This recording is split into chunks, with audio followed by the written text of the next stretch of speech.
Sometimes you have to ask things 2 or 3 times in order to get attention and get what you're looking for. That's just the way this business goes. Hi, I'm Anitra Jane from the Crafty Musician blog. I post weekly videos right here on YouTube, helping musicians build a fan base and make money with music.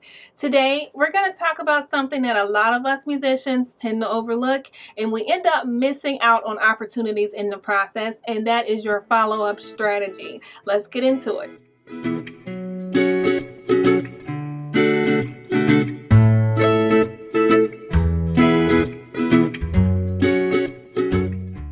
If you want to learn more DIY hacks for your music career, subscribe to our channel and click the notification bell to be personally notified every time we upload a new video.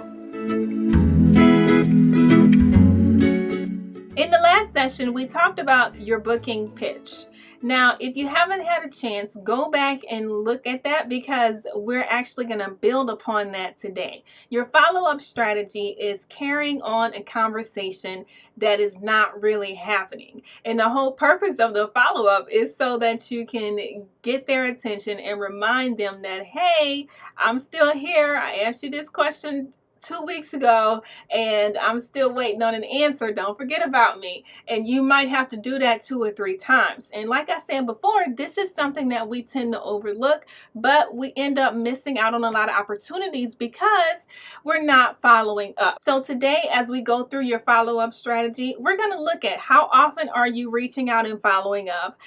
How are you enhancing the experience that you're giving them in terms of working with you as an artist? And how are you able to uniquely position yourself to make yourself stand out even in your follow-up strategy? For starters, let's talk about how often you follow up and for how long.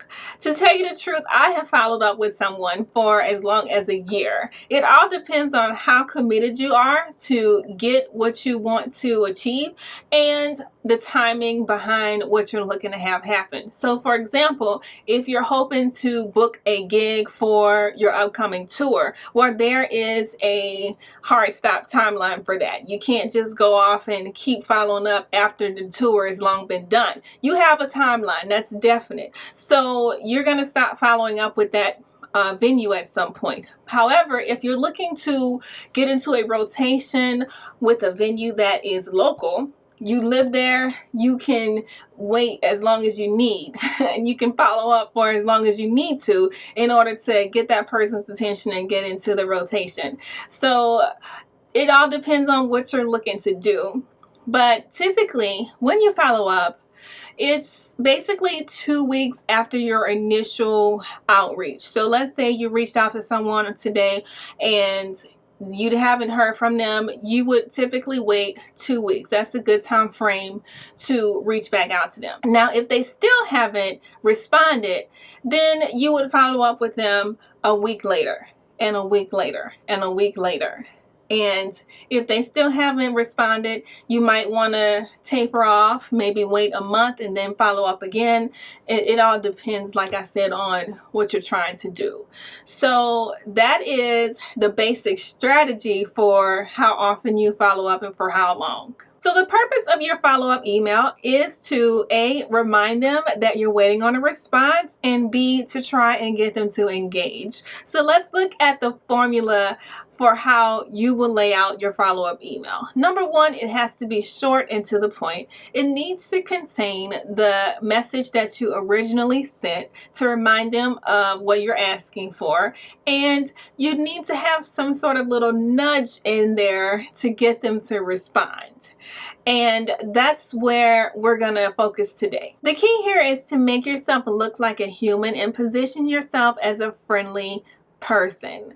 You have to think about from their end, they're reading an email, it's probably from a stranger, some random loser from Hokomo, Texas, and who knows what they're asking for and what they want. I'm busy. That's the mindset of a lot of these people. So your job is to resonate with them on a human-to-human, interpersonal level. So when I talk about nudging them to respond, this is where you can create that rapport. You can say things like, I noticed that in your town you guys had a recent snow blizzard. How did you make out? Or talk about any awards that this person or their venue might have recently achieved. Or you can talk about any recent accolades that happened to you that highlight your quality as an artist and what makes you a perfect fit for whatever you're trying to get them to do. You can include this in the body of your message or as a PS, by the way, after your signature. It all depends on what you're trying to say and the mood you're trying to set. So here's an example follow-up email.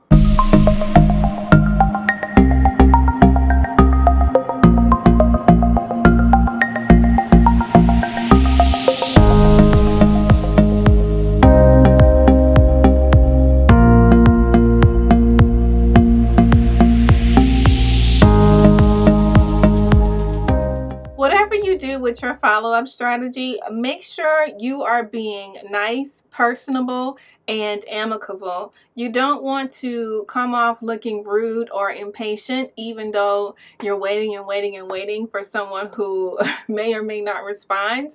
You still want to have a professional rapport with them. So make sure that you're not looking like you're impatient or being rude. So you want to make sure you're being amicable and establishing a pleasant rapport with your recipient. Even though your follow-up messages are going to be short and sweet, that little nudge that we talked about, that one-liner, is your way of making yourself stand out and applying that personal touch and getting your recipients to engage, respond, and have a happy conversation in order to get what you want. There are so many things you can say in that little one-liner to make yourself stand out, so be creative and think outside the box.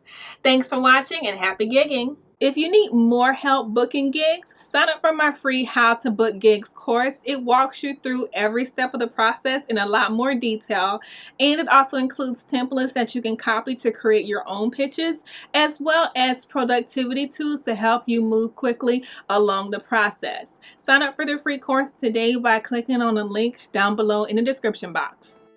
Head on over to thecraftymusician.com for more tips and tricks to level up your music career. Talk to you soon.